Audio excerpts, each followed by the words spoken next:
What's that in that bottle? I don't know, but it's starting to grow. I think it's the remains of the last person who got a hole in one. Oh yeah, 1876. Welcome to the world's most dangerous abandoned town. An abandoned town is basically a town with few people or none at all. I checked out all of the crazy stuff this town has to offer, and it's pretty deadly. This town is that darn bad that many people have died here, buildings have been left untouched, and it's home to one of the worst and craziest disasters in the history books. My books anyway. High on the slopes of Mount Owen here in Tasmania is the abandoned town of Gormanston. In the year 1912, a guy called Joe McCarthy wrote a letter to his wife Agnes saying goodbye. Sadly, my old mate Joe marked his last words as he died at work in a flaming hot fire that killed 42 men, including himself. No one knows how it started, but guess what? Someone's got to be a bit sus. I am going to tell you right now what happened when I was catching my ride to the killer town of Gormanston, before I met people nearby and other crazy stuff happened.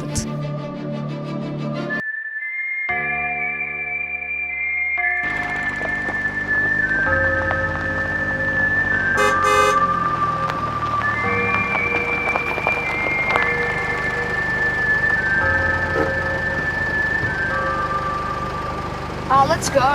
Let's start the car. Driver, pull over now! Oh, flip, it's the coppers! Hit the deck! Right, that's it. I'm going to smash your window. This is exactly why you get insurance, kids. By the way, I just wanted to say like and subscribe and turn on your notifications. So obviously that never happened. But keep watching because soon I'm going to talk to some people and find out the crazy history of this place. Eventually I arrived in Gormanston after a bite to eat. And then right at the moment I placed my foot on the most dangerous abandoned town on earth, I saw something that would change everything!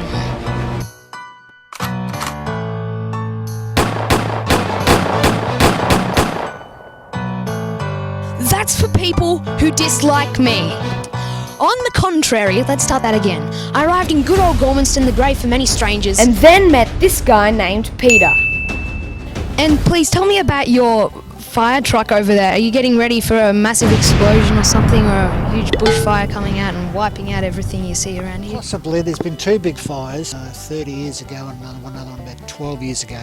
I figured we might need a fire truck to get to, say if there's a fire over there, our hoses won't reach, so that can be a first responder, and that's all ready to go. So it's the Gormanston Fire Brigade for anybody. Been recently put in a golf book too, because there's going to be millions of people coming here. It's because I'm in the book. Made me little track there a bit safer. I put a new flag on. This is Gormy Links, the hardest golf course in the world.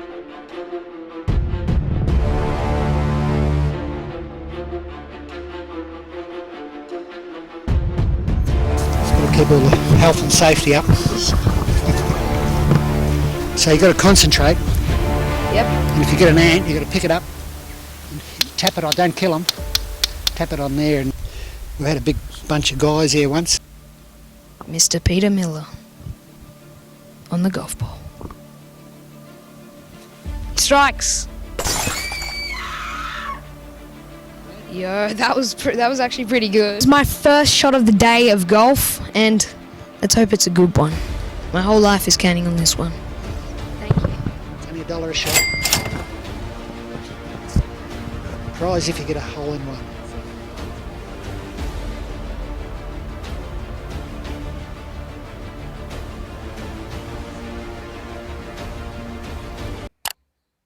Maybe just ignore that one and forget about it, you know. 20 practice shots. Yes, straight down the fairway. Oh, that was straight down the fairway. We won't tell the listeners how far, but that's on the highway. Playing golf in Gormanston. Oh, look at that! Oh! Shame that was a ripper. Wait for the final shot over there. Pretty good. You improved each time. Thanks. You did. Really good. Ignore me on the floor, but let me tell you, I checked out the home of my country's first ever mining field, and it was worth seeing.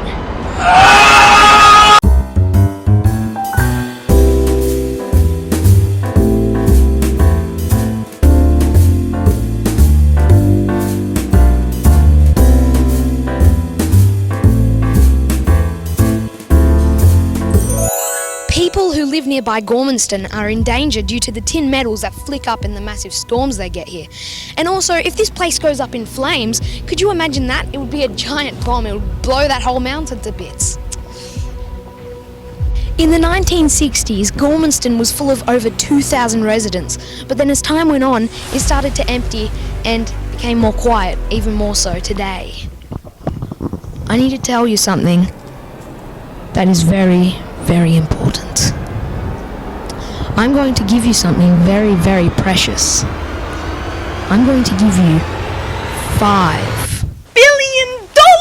No, I don't have that kind of cash. Instead, I'm going to give you something even better. I'm going to give you 5 seconds of my precious time to tell you to subscribe right now and share this video with all of your wonderful friends. If you like this video and you turn that grey thumbs up from grey to Smurf colour blue, I will love you.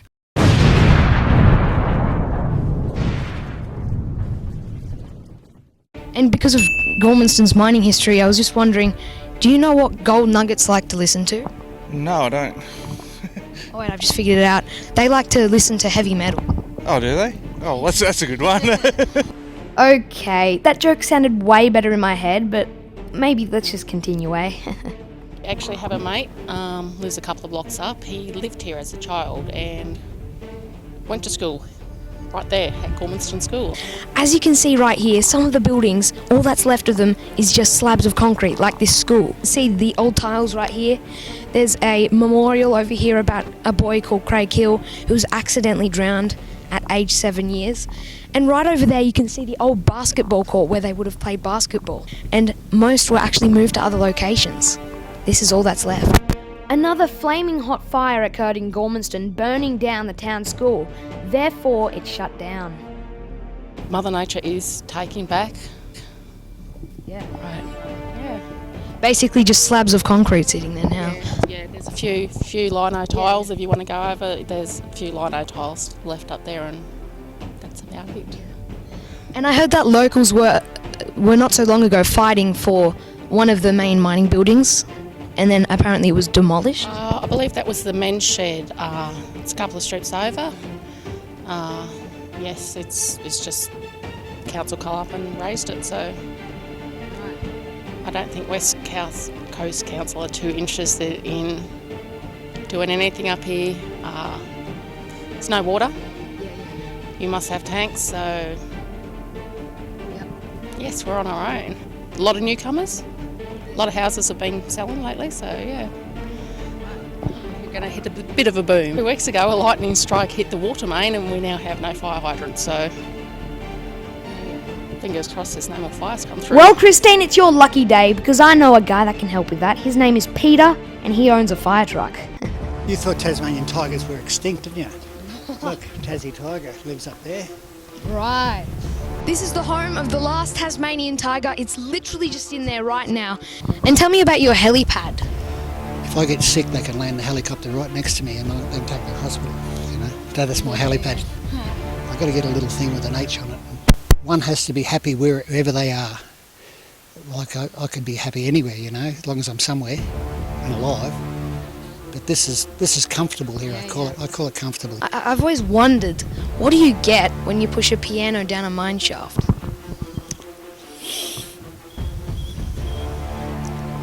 I'm trying to think of words here. Well, It's an oldie but a goodie. a fly.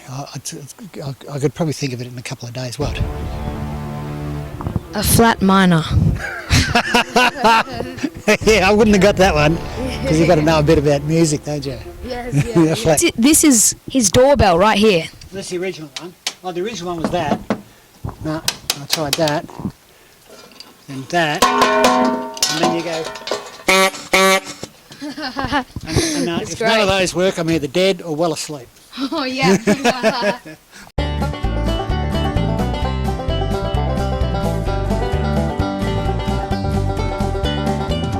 Could you tell me about the stone? Well, it was on display in town about last year. And the bloke was selling everything up. And I said, it was his own, he was never for sale. So I brought it off him. $150 it cost me, but he wanted three. It's worth 300 or 400. It was time to leave Gormanston after another busy day. Goodbye, Gormanston. Goodbye. Subscribe.